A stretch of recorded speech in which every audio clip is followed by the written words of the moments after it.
అత్తమీద కోపం దుత్తమీద చూపించినట్లు సరిగ్గా అమెరికా తీరు ఇప్పుడు అలాగే ఉంది. ఫ్రెండ్స్, అమెరికా మరియు ఇరాన్ మధ్య జరుగుతున్న యుద్ధం గురించి మీకందరికీ తెలిసిందే. కానీ సడన్గా ఈ యుద్ధం మన భారతదేశానికి చెందిన 25,000 కోట్ల రూపాయల డీల్ని టార్గెట్ చేసిందన్న విషయం మీకు తెలుసా? అవును, ఈరోజు ఉదయం ఎక్కడైతే బాంబులు పడ్డాయో ఆ ప్లేస్ మరేదో కాదు, మన ఇండియా ఎంతో ప్రతిష్టాత్మకంగా ఎన్నో ఆశలతో నిర్మిస్తున్న చాబహార్ పోర్ట్ ఏరియా. అసలు ఈ దాడి యాదృచ్ఛికంగా జరిగిందా, లేక మన ఇండియాకి ఎవరైనా కావాలనే ఇస్తున్న ఒక సైలెంట్ వార్నింగా? వరల్డ్ ఎకానమీనే కుప్పకూల్చే ఒక పెద్ద ప్రమాదం ముంచుకొస్తోందా? అసలు అమెరికాకి ఇప్పుడు సడన్గా ప్రధాని మోదీ గారి అవసరం ఎందుకు పడింది? ఈ వీడియోలో డీటెయిల్గా తెలుసుకుందాం. ఈ ఇంట్రెస్టింగ్ టాపిక్లోకి వెళ్లే ముందు మీకొక చిన్న రిక్వెస్ట్. ఈ వీడియో మీకు ఇన్ఫర్మేటివ్గా అనిపిస్తే వెంటనే మన ఛానల్ని సబ్స్క్రైబ్ చేసుకోండి. అలాగే ఒక లైక్ చేసి మాకు సపోర్ట్ చేయండి. మీ దేశభక్తిని చాటుకుంటూ కామెంట్స్లో జై హింద్ అని టైప్ చేయండి. మీ సపోర్ట్ మాకిలాంటి మరిన్ని మంచి వీడియోస్ చేయడానికి బూస్ట్ ఇస్తుంది. ఇక అసలు విషయానికొస్తే, అమెరికా, ఇజ్రాయెల్ కలిసి ఇరాన్పై చేస్తున్న ఈ భయంకరమైన యుద్ధంలో భారతదేశానికి ఉన్న ఒకే ఒక పెద్ద టెన్షన్ ఈ చాబహార్ పోర్ట్. ఎందుకంటే దీని డెవలప్మెంట్ కోసం ఇండియా వేల కోట్లు భారీగా ఇన్వెస్ట్ చేసింది. ఇప్పటి వరకు సేఫ్గా ఉన్న ఈ ప్రాంతంపై సడన్గా అమెరికన్ ఫైటర్ జెట్స్ దాడులు చేశాయి. ఇక్కడ మనం అర్థం చేసుకోవాల్సిన విషయం ఏంటంటే, చాబహార్ అనేది కేవలం ఒక పోర్ట్ మాత్రమే కాదు, ఇదొక అతిపెద్ద ట్రేడ్ హబ్.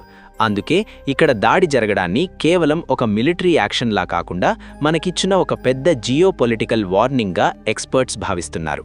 ఇరాన్ని కార్నర్ చేయడానికి అమెరికా చేస్తున్న ప్రయత్నాల్లో మన ఇండియాకి ఇలా నష్టం వాటిల్లుతోంది.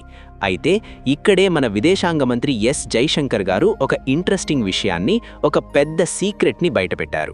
ఒకవైపు హార్ముజ్ జలసంధి దగ్గర ఇరాన్ దాడులు చేస్తుంటే ఆ దారిని దాదాపు క్లోజ్ చేసిన పరిస్థితిలో ప్రపంచ దేశాలన్నీ భయపడుతున్నాయి. కానీ సరిగ్గా అదే టైంలో సుమారు 92,700 మెట్రిక్ టన్నుల ఎల్పీజీ గ్యాస్తో వస్తున్న మన 2 భారీ భారతీయ నౌకలు, వాటి పేర్లు శివాలిక్ మరియు నందాదేవి, ఇవి చాలా సేఫ్గా ఆ డేంజర్ జోన్ని దాటేశాయి.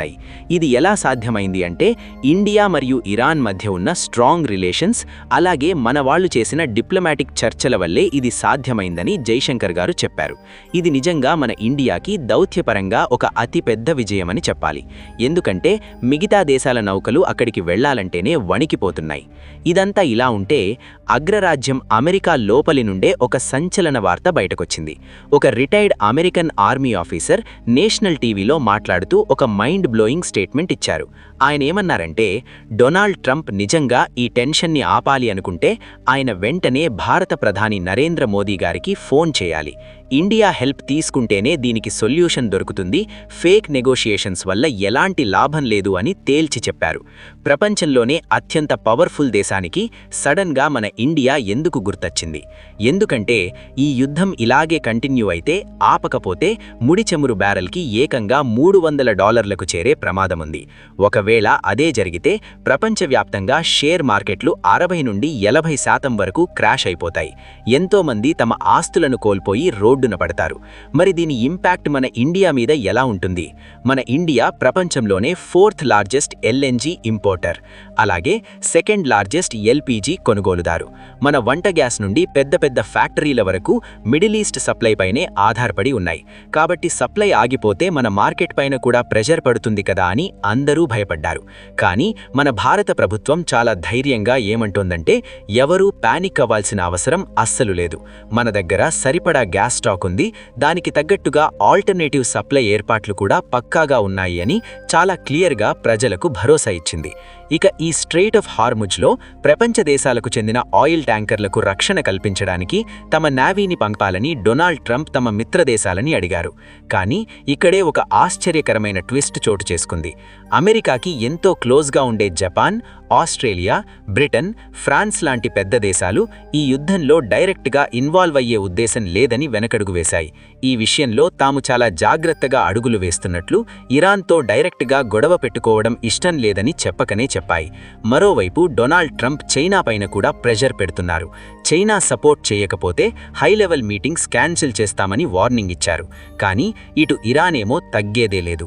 ఎవరు ఎన్ని చెప్పినా సరే తమని తాము రక్షించుకోవడానికి ఎంతకాలమైనా పోరాడతామని తేల్చి చెబుతోంది.